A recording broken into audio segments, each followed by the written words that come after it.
So now we know that he's a great coach and lots of fun, but what did he do with the troublemakers?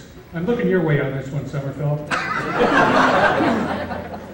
Now, boys are a lot of trouble, right?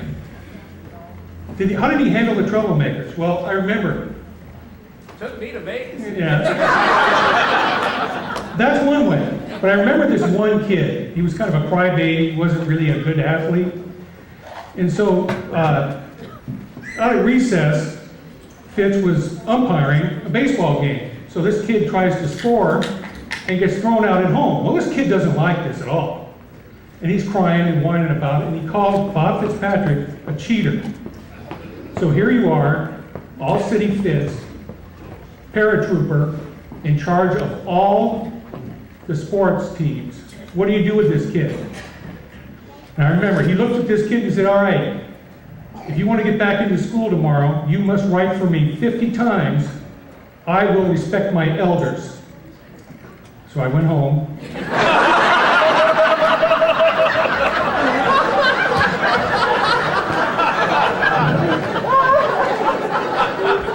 And I wrote 50 times, I must respect my elders. And brought it back. Bob Fitzpatrick was 27 years old when he said that. He was an elder as far as I was concerned. But sports are fun, but funny things happen when you get married. You start having kids, and the bills start to come due. So how do you have fun and be a coach and earn more money? Well, what do coaches need? What does every sports team need? They need trophies, don't they? Fitz didn't like the trophies he was getting from other places. So what do? You start your own trophy shop. So in 1970, along with some partners, he founded the family business. Hey, Joan, guess what? Besides being a mom and taking care of the house, you get to learn how to engrave. She became the best speller in Long Beach because if you spelled it wrong, you bought it. So she would do the engraving and take the orders, and Bob would call everybody up and say, hey, we're going to have a tournament, it only costs you this much, and everybody gets a trophy. So on the bottom of every trophy it says Universal Trophies. That's what it started out as. It was changed to University Trophies later. So it is still there to this day, making trophies, and is run by his son Sean. Sean, stand up, say hello. Yay! Now don't sit down yet, Sean, stand there. By the way, Sean was the defensive coach for this year's championship flag football team.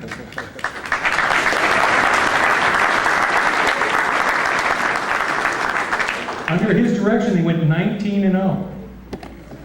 These boys did better on defense even than the legendary 74 team.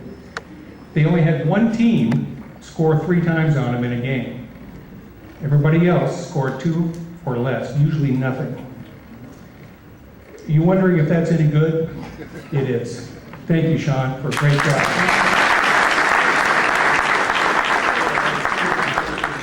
Now, the early 70s, which I just talked about, was the golden age of flag football for Bob Fitzpatrick and St. Joseph.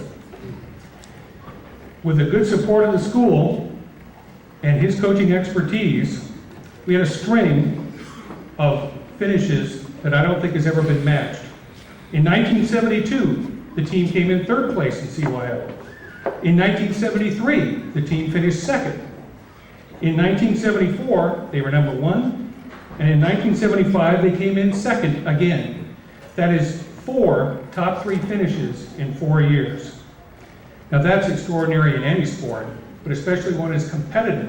And with the other great teams out there, teams like Holy Cross, St. Mary's, Trinity, these teams, yes, St. Rita, I was going to get there. These teams were extraordinarily well coached, they were well disciplined, they believed it, they had coaches as good as Fitz, they had bigger kids and faster.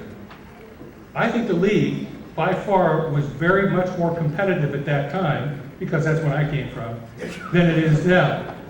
No brag about it, but I think that team at that time had a much tougher league to play in. This team did great. If we put today's team against that team, I don't know who would win, but I sure would want to be there. There's some really good players out there. Now, it may interest you to know, the quarterback of the 1975 team, a guy named Bob Stavertley, he went on to be a gold medal winning Olympic volleyball player and is now a vice president of the U.S. Olympic Organizing Committee. So we've got some pretty good people come through our program.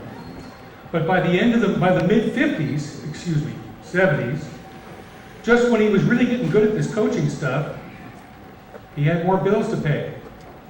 Funny, at the same time, CYO was looking for a new athletic director. So, what happened? It was a match made in heaven, and St. Jude was keeping an eye out for both the CYO and Bob Fitzpatrick. He left in the middle of the 75 season, I believe, to join and become the athletic director for CYO. We have with us here today some gentlemen that can talk about those years and about what he did at CYO. One of them was Monsignor Cox, and he had to leave.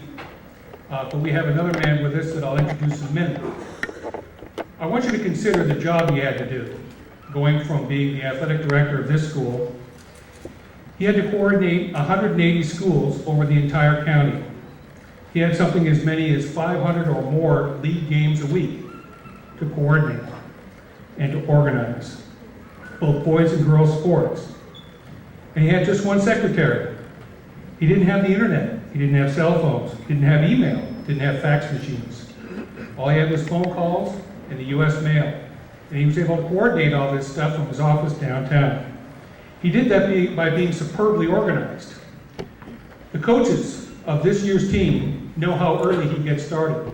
The first coaches meeting for this year's CYO championship team for the coaches was in February. And the topic of that meeting was, what do we need to do to win the CYO championship? So you see what I mean? This is how we got this done for 25 years. One man covering the whole area.